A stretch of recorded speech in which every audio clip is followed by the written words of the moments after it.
So guys నేను ఈ watch కొనుక్కున్నప్పుడు చాలా ప్రైస్ ఉండే, జస్ట్ ఈ మధ్య 80% ఆఫ్ అయింది, జస్ట్ 20%కి వస్తుంది. సో ఎవరైనా కొనుక్కోవాలనుకుంటే కనుక ఈ వీడియో కింద లింక్ డిస్క్రిప్షన్లో అయితే లింక్ అవుతుంది. సో వెళ్ళి అయితే గ్రాప్ చేసుకుంటే ట్రై చేయండి.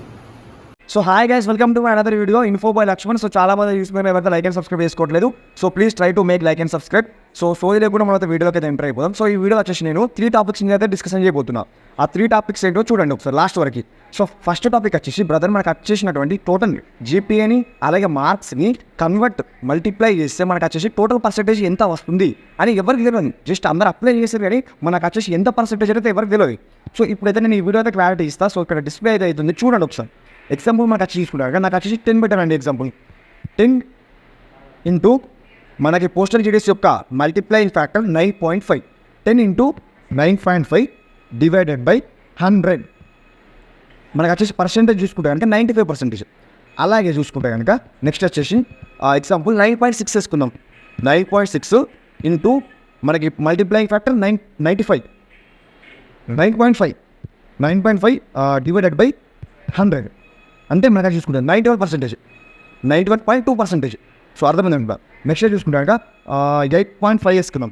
8.5 into multiplying factor 9.5 divided by 100.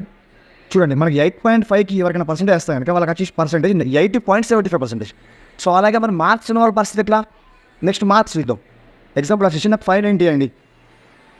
590 into 100 divided by 600. 590 marks వాళ్ళకి 98.333%. సో అట్లా మీకు ఎన్ని మార్క్స్ ఉంటే అన్ని మార్క్స్ వేసుకొని ఇంటూ 100 డివైడ్ బై 600 వేసుకోండి. ఎగ్జాంపుల్ నెక్స్ట్ చూసుకుంటే కనుక 523 వేసుకుందాం. 523 ఇంటూ 100 డివైడెడ్ బై 600 87.166%. సో అర్థమైంది అనుకుంటున్నా. సో క్లారిటీ వచ్చింది అనుకుంటున్నా. సో ఎవరికైనా జీపీఏని అలాగే మార్క్స్ని వాళ్ళ పర్సెంటేజ్ ఎంతో తెలియకపోతే సో కన్వర్ట్ చేసి చూసుకోండి. మనం నెక్స్ట్ టాపిక్ వచ్చేసి ఏంటంటే బ్రదర్ మనకి ట్రైనింగ్ ఎక్కడ ఉంటుంది, ట్రైనింగ్ ఎన్ని రోజులు ఉంటుంది, అలాగే ట్రైనింగ్లో ఏం చెప్తాను అనేది వీడియోలో అయితే క్లారిఫై చేస్తా. బ్రదర్ మనకి ట్రైనింగ్ వచ్చేసి దాదాపుగా 1 వీక్ అయితే ఉంటుంది, అది ఎక్కడైనా కానీ.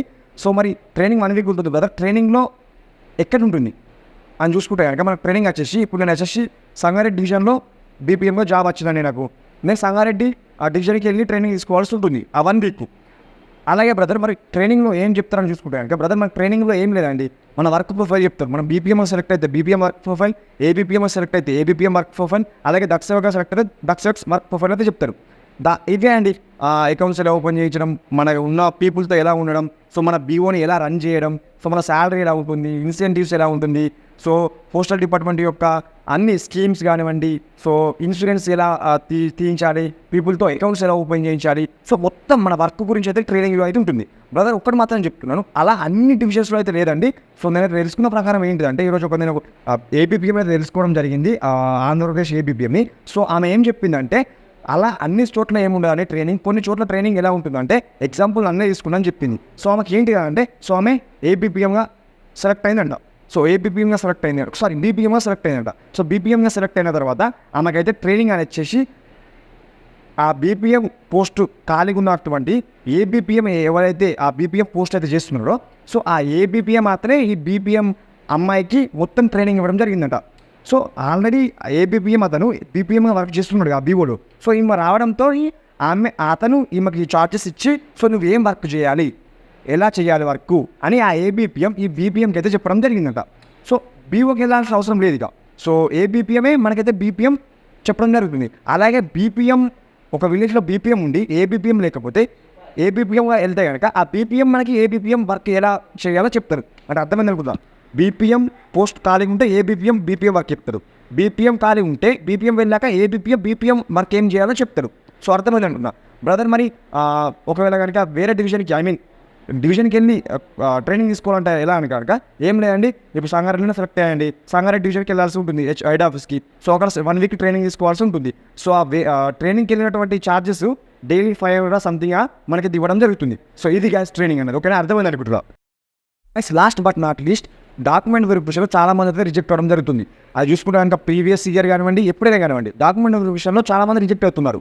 50 to 60% అక్కడ రిజెక్ట్ అవుతున్నారు. మరి ఎందుకు రిజెక్ట్ అవుతున్నారు? సో నా సబ్స్క్రైబర్స్ కావద్దు రిజెక్ట్, కష్టపడి అప్లై చేసి ఎన్నో ఆశలు పెట్టుకొని జాబ్ వచ్చినాక డాక్యుమెంట్ విషయంలో రిజెక్ట్ అయిపోతే ఆ ఫీలింగ్ ఎలా ఉంటుందో నాకు కూడా తెలుసు. సో రిజెక్ట్ అవ్వద్దు అంటే నేను చెప్పినట్టుది అన్నీ పాటించండి, చక్కగా మైండ్లో పెట్టుకోండి. ఏంటంటే మనకు కావాల్సిన 8 డాక్యుమెంట్స్ బ్రదర్. ఆ 8 డాక్యుమెంట్స్ ఏంటి కూడా నేను క్లారిటీగా వీడియో పెట్టినా, చూడకపోతే కనుక ఏంటైతే ఖచ్చితంగా ఆ వీడియో చూడండి. ఆ 8 డాక్యుమెంట్లో ఒక్క డాక్యుమెంట్ లేకపోయినా మీరైతే రిజెక్ట్ అవ్వడం జరుగుతుంది బ్రదర్. మరి 8 డాక్యుమెంట్స్ ఉన్నా కూడా కొంతమంది రిజెక్ట్ అవుతున్నారు. ఎందుకో తెలుసా? ఆ 8 డాక్యుమెంట్స్లో మనకు వచ్చేసి నేమ్ కానివ్వండి, మన ఫాదర్ నేమ్ కానివ్వండి, అలాగే మన డేట్ ఆఫ్ బర్త్ కానివ్వండి, మన ఎస్ఎస్సికి మ్యాచ్ అవ్వాలి. అలాగే మన అప్లికేషన్లో మన డీటెయిల్స్ ఇస్తావా, ఆ డీటెయిల్స్ కూడా మనకు వచ్చేసి అప్లికేషన్లో ఖచ్చితంగా ఎస్ఎస్సి మార్క్స్కి అప్లికేషన్కి ఖచ్చితంగా లింక్ కావాలి. సో సేమ్ ఉండాలి. సో లేకపోతే కనుక ఖచ్చితంగా రిజెక్ట్ అయిపోతారు. అది కూడా ఒక స్పెల్లింగ్ నెంబర్ కానివ్వండి, ఒక లెటర్ కానివ్వండి, తప్పు ఉన్న కూడా రిజెక్ట్ అయిపోతారు. సో ఇది ఇంకొందరు ఏం చేస్తున్నారు తెలుసా? మెడికల్ సర్టిఫికేట్ కానివ్వండి, అలాగే కంప్యూటర్ సర్టిఫికేట్ కానివ్వండి, ఆ రెండు తీసుకోకపోవడం వల్ల రిజెక్ట్ అయితే అయిపోతున్నారు. కొందరు ఏం చేస్తున్నారంటే మెడికల్ సర్టిఫికేట్ ఆన్లైన్ సెంటర్ పోయి దాని జిరాక్స్ తీసుకొని వాళ్ళ డీటెయిల్స్ రాసుకొని సైన్ పెట్టించుకొని ఇస్తున్నారట. వాళ్ళు షాక్ అవుతుందంట పోస్టల్ డిపార్ట్మెంట్ అంటే చెప్తున్నారు, న్యూస్ వస్తున్నాయి. సో అలాంటి చిన్న చిన్న పిల్లలు చేసే పనులు మాత్రం ఖచ్చితంగా చేయకండి. నెక్స్ట్ వచ్చేసి కంప్యూటర్ సర్టిఫికేట్ కొంతమంది ఏం చేస్తున్నారంటే మనకు వచ్చేసి ఇంటర్లో 10th కంప్యూటర్ ఎడ్యుకేషన్ సంబంధించిన ఒక బుక్ ఇస్తారు కదా, ఆ బుక్లో స్టార్టింగ్ ఒకటి ఉంటుంది కంప్యూటర్ అని ఉంటుంది. సో అది పేపర్స్ చెప్పుకొని దాని డీటెయిల్స్ రాసి ఇస్తున్నారంట. వాళ్ళు షాక్ అవుతున్నారంట. సో ఇటువంటి చిన్న చిన్న పిల్లలు చేసే మిస్టేక్స్ చేయకండి. సో నేను ఉన్నా కదా చెప్పడానికి. సో ప్రతి ఒక్క డాక్యుమెంట్ అయితే క్లారిటీగా ఒరిజినల్, అది కూడా డూప్లికేట్ కాదు ఒరిజినల్, అన్నీ మంచిగా చక్కగా దగ్గరగా పెట్టుకోండి. సో ఏ డాక్యుమెంటు అలాగే ఎట్లా తీసుకోవాలి, ఎక్కడ తీసుకోవాలని క్లారిటీగా ఒక వీడియో చేసిన వెళ్ళి చూడండి. సో ఖచ్చితంగా ఎవరు రిజెక్ట్ అవ్వద్దని అనుకుంటున్నాను నేనైతే. సో అందరికీ జాబ్ వచ్చి మంచిగా జాయిన్ అవ్వాలని కోరుకుంటున్నా. సో ఇది గైస్ వీడియో. ఇంకా మీ ఫ్రెండ్స్ కూడా షేర్ చేయండి వీడియో. అలాగే ఎవరైనా లైక్ చేయకపోతే లైక్ చేయండి, సబ్స్క్రైబ్ చేయండి. మరొక మంచి అప్డేట్తో మరొక మంచి వీడియోతో మేము ముందు ఉంటాను. Take care, good bye.